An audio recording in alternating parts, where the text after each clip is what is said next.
Hello friends, स्वागत है आपका हमारे चैनल पर। और आज हम आपके लिए लेकर आए हैं गेहूं के आटे का एकदम नया और करारा नाश्ता। इस नाश्ते को बनाना बेहद आसान है और बहुत ही कम चीज़ों में ये नाश्ता बनकर तैयार होता है। एक बार आप इस नाश्ते को बनाकर रख लेंगे तो महीनों तक खा पाएंगे। बहुत ही ज़्यादा क्रिस्पी और टेस्टी होता है। तो फ्रेंड्स, वीडियो को लास्ट तक ज़रूर देखिएगा और अगर चैनल पर नए हैं तो चैनल को सब्सक्राइब करके बेल आइकन को भी ज़रूर प्रेस कीजिएगा।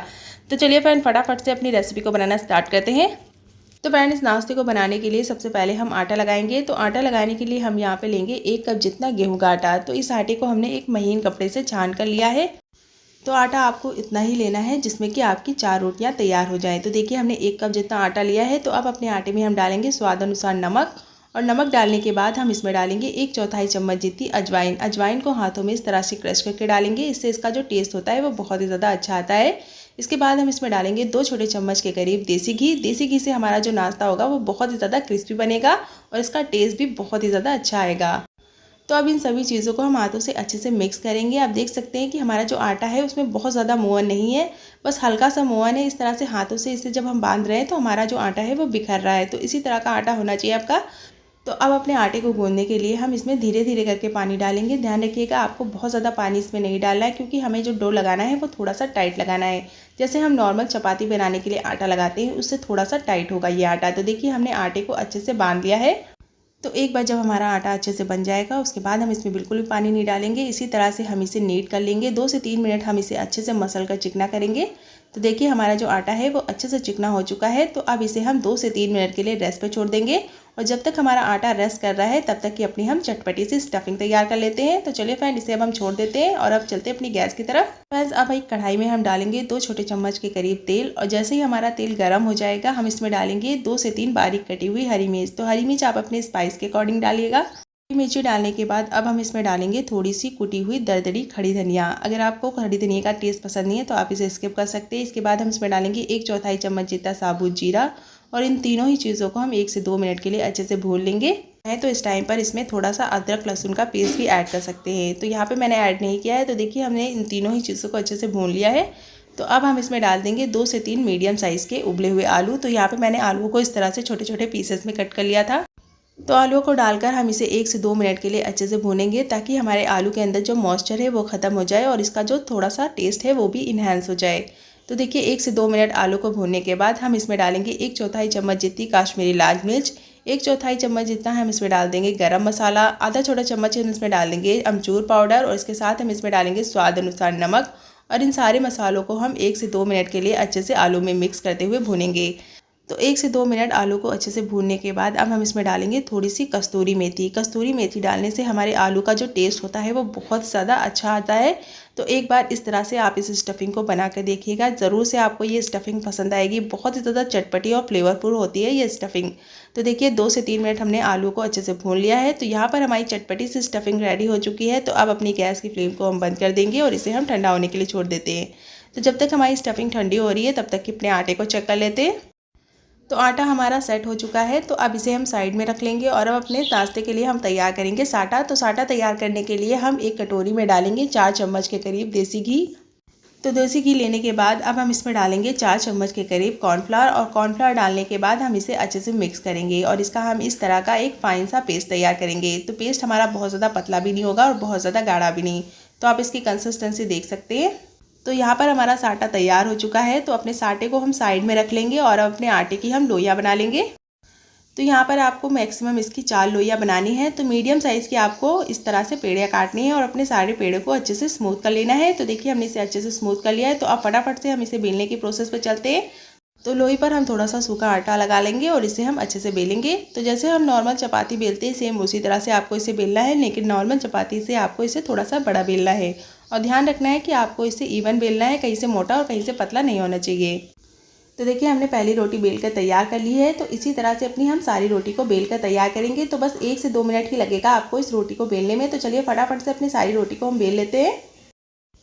तो देखिए, हमने अपनी सारी रोटियों को बेल कर तैयार कर लिया है। तो यहाँ पर हमने 4 रोटियाँ बेली हैं। आप चाहें तो इससे ज़्यादा भी बेल सकते हैं, लेकिन 4 रोटियों से ही हमारा जो नाश्ता है वो बन जाएगा। तो अब हमने जो अपना साटा तैयार किया था उसे हम एक बार अच्छे से मिक्स कर लेंगे और उसके बाद इस रोटी पर हम इस तरह से 1 चम्मच के करीब साटे को चारों तरफ अच्छे से लगाएंगे। और साटा लगाने के बाद आपको इसके ऊपर दूसरी रोटी रख देनी है और सेम दूसरी रोटी पर भी आपको इसी तरह से साटा लगाना है। इसी तरह करके हम अपनी चारों रोटियों को अच्छे से साटा लगाकर सेट कर लेंगे। चारों रोटियों को हमने साटा लगाकर अच्छे से सेट कर लिया है, तो इसे हम हाथों से इस तरह से रोल कर लेंगे और आपको इसे टाइटली रोल करना है, इसके अंदर बिल्कुल भी एयर नहीं होनी चाहिए। तो इस तरह से देखिए हमने इसे अच्छे से दबा दबा कर रोल कर लिया है और एक बार रोल करने के बाद आपको इस रोल को भी अच्छे से हाथों से बढ़ा लेना है ताकि हमारा जो रोल है वो कहीं से मोटा और कहीं से पतला ना रहे। तो देखिए 1 से 2 मिनट अच्छे से स्मूथ करने के बाद अब एक नाइफ़ की हेल्प से हम इसके छोटे छोटे पीसेस कर लेंगे। तो सबसे पहले हम इसके किनारे की साइड को निकाल लेंगे और इस तरह से हम 1-1 इंचेस की दूरी पर इस तरह से इसे कट कर लेंगे। तो अच्छे से कट करने के बाद अब अपने सारे पीसेस को हम साइड में रख लेंगे और अब अपने एक पीस को हम लेंगे और इसे हम इस तरह से हाथों से हल्का सा रोल कर लेंगे, यानी कि गोलाई में दे देंगे और इसे आपको इस तरह से हल्का सा फ्लैट करते हुए यानी कि पीछे की साइड से अच्छे से दबाना है।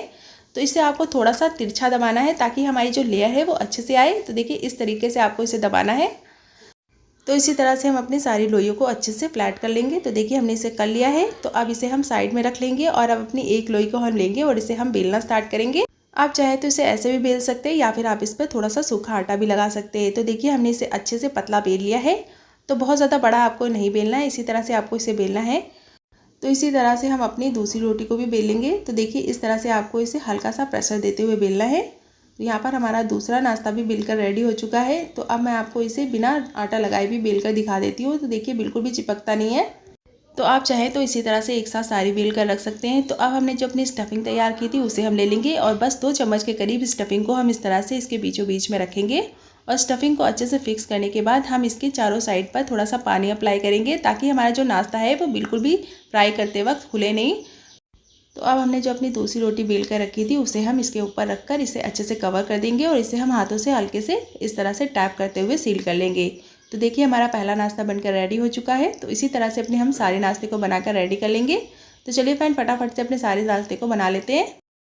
तो फ्रेंड हमने अपने सारे नाश्ते को बनाकर रेडी कर लिया है। तो अब अपने नाश्ते को हम फटाफट से फ्राई कर लेते हैं। तो फ्राई करने के लिए हमने तेल को ऑलरेडी गर्म होने के लिए रख दिया है।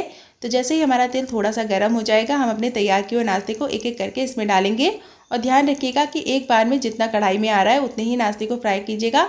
तो इस तरह से मैं 3 नाश्ते को एक बार में फ्राई कर रही हूँ। तो गैस की फ्लेम आपको मीडियम रखनी है। मीडियम फ्लेम पर आपको इसे 2 से 3 मिनट के लिए अच्छे से फ्राई करना है। जैसे जैसे ये फ्राई होता जाएगा आप देखेंगे कि इसकी जो लेयर होती है वो खुलती जाएगी और हमारा जो नाश्ता है वो काफ़ी अच्छे से क्रिस्पी होने लगेगा। जब ये एक साइड से अच्छे से क्रिस्पी हो जाए तब आपको इसे टर्न करना है। आपको दूसरी साइड टर्न करने के बाद इसे अच्छे से क्रिस्पी होने तक पकाना है। तो तकरीबन 2 से 3 मिनट लगेंगे आपको इसे फ्राई करने में। तो देखिए इसी तरह से आपको इसे अलट पलट कर अच्छे से क्रिस्पी होने तक फ्राई करना है। तो जैसे ही हमारे नाश्ते का जो कलर है वो थोड़ा सा गोल्डन ब्राउन होने लगेगा तब अपने नाश्ते को हम तेल से बाहर निकाल लेंगे और इसी तरह से अपने बाकी बचे नाश्ते को भी फ्राई कर लेंगे। तो देखिए कितना ज़्यादा क्रिस्पी और कितना लेयरी हमारा ये नाश्ता बनकर रेडी हुआ है। तो चलिए फ्रेंड इसी तरह से अपने सारे नाश्ते को बनाकर रेडी कर लेते हैं। तो फ्रेंड्स बनकर तैयार हो चुका है हमारा ये बहुत ज़्यादा क्रिस्पी और टेस्टी नाश्ता। इसे आप ज़रूर ट्राई कीजिएगा। ये खाने में बहुत ही ज़्यादा क्रिस्पी और टेस्टी लगता है। तो आप चाहे तो इसे किसी भी चटनी के साथ एंजॉय कर सकते हैं या फिर आप इसे चाय के साथ भी ले सकते हैं। दोनों के साथ ये बहुत ही ज़्यादा अच्छा लगता है और इस बारिश के मौसम में ऐसी चीज़ें बहुत ही ज़्यादा अच्छी लगती है। तो ज़रूर से बनाइए और हमें कमेंट में बताइए कि आपको हमारी आज की रेसिपी कैसी लगी।